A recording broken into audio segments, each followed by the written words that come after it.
जय हिंद दोस्तों, कैसे हो? बढ़िया हो एकदम। तैयारी चल रही है। तो इस क्लास में हम आपको बताएंगे कक्षा 10 हिंदी।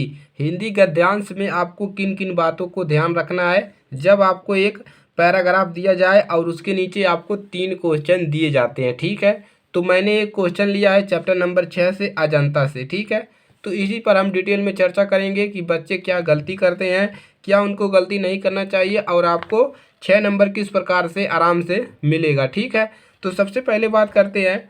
आपको इस प्रकार से एक पैराग्राफ दिया जाएगा और नीचे कुछ प्रश्न पूछे जाएंगे कि इसका संदर्भ लिखिए, लेखक का नाम लिखिए, अंकों की व्याख्या कीजिए। ठीक है, देखिए, तो सबसे पहला काम इसका आपको क्या करना है, प्रश्न को छोड़ दीजिए। सबसे पहला काम आपका है कि इसको पूरा पढ़ लीजिए। क्या करिए, ये जो पैराग्राफ दिया गया है इसको क्या करेंगे आप, इसको पूरा आपको पढ़ना है। ठीक है, और आपको पढ़ने के बाद ये देखना है कि किस चैप्टर का है और इसके लेखक कौन है, इसी को किसने लिखा है।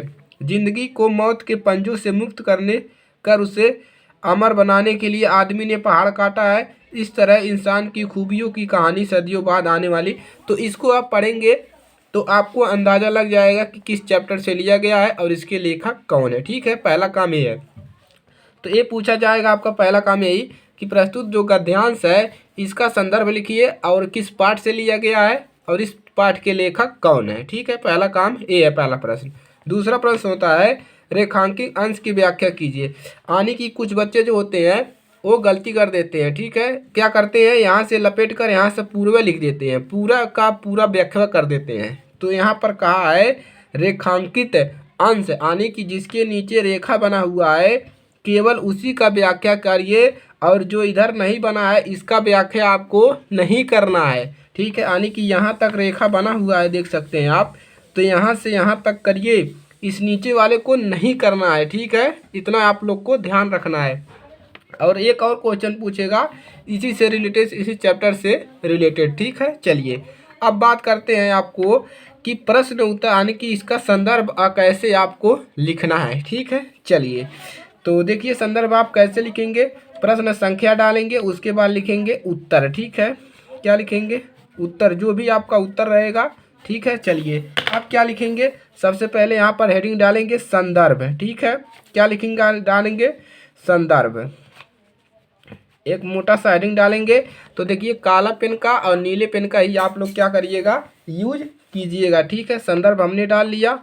चलिए अब इसको थोड़ा सा अंडरलाइन कर देंगे। अब इसका क्या करेंगे, हम संदर्भ लिखेंगे। ठीक है, चलिए अब आपको करना क्या है, इसका संदर्भ लिखना है। तो क्या लिखेंगे, प्रस्तुत गद्यांश, इसी प्रश्न से लिखा जाएगा। क्या लिखेंगे, प्रस्तुत, प्रस्तुत गद्यांश,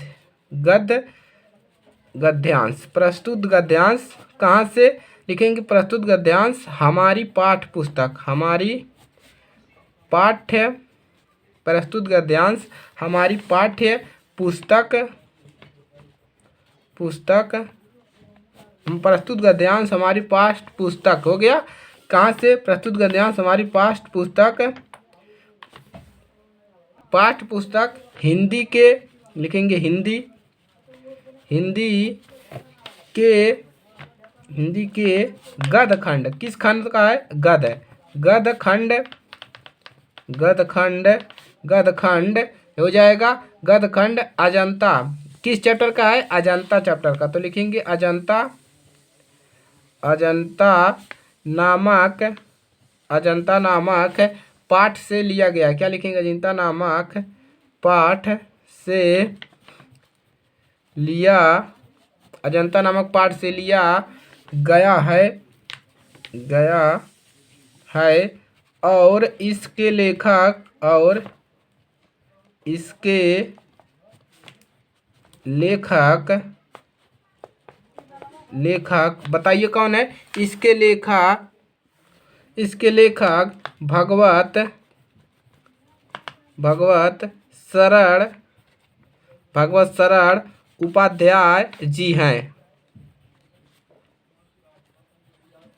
उपाध्याय जी हैं। आपको यही इतना, आपको संदर्भ में आपको इतना ही आपको लिखना है। ठीक है, देखिए संदर्भ में क्या लिखना है कि प्रस्तुत गद्यांश इसी प्रश्न से, प्रस्तुत गद्यांश हमारी पाठ्य पुस्तक हिंदी के गद्यखंड अजंता नामक पाठ से लिया गया है और इसके लेखक भागवत शरण उपाध्याय जी हैं। ये हो गया आपका पहला क्वेश्चन, आपके यहाँ से 2 नंबर कन्फर्म हो गए। ठीक है, इसके पे आपको क्या मिलता है, 2 नंबर इस पर मिलता है। ठीक है, 2 नंबर हो गया। अब क्या करते हैं, अब दूसरा क्वेश्चन है रेखांकित अंश की व्याख्या। तो इसको कैसे लिखते हैं चलिए बताते हैं। तो आपको दोबारा क्या करेंगे, इस प्रकार से यहाँ पर लिखेंगे व्याख्या। ठीक है,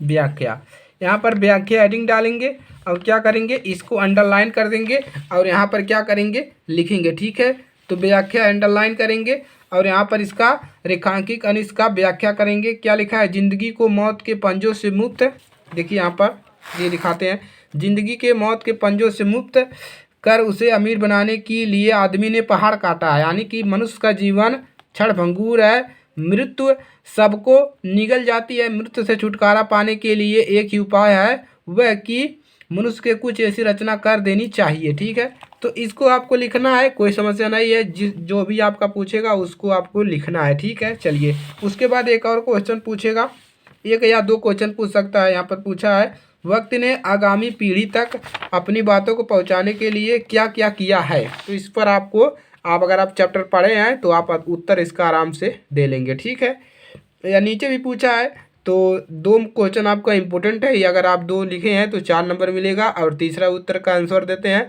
तो पूरा आपको 6 नंबर मिल जाएगा। ठीक है, तो उम्मीद है आप लोगों को अच्छे से समझ में आया होगा कि कैसे आपको लिखना है। केवल रेखा वाला जहाँ पर खींचा है वहीं तक आपको व्याख्या करना है और हमने आपको संदर्भ लिखने के लिए बता दिया है कैसे आपको लिख कर आना है। ठीक है, चैनल पर नए हैं सब्सक्राइब करिएगा, अपने दोस्तों के पास शेयर करिएगा।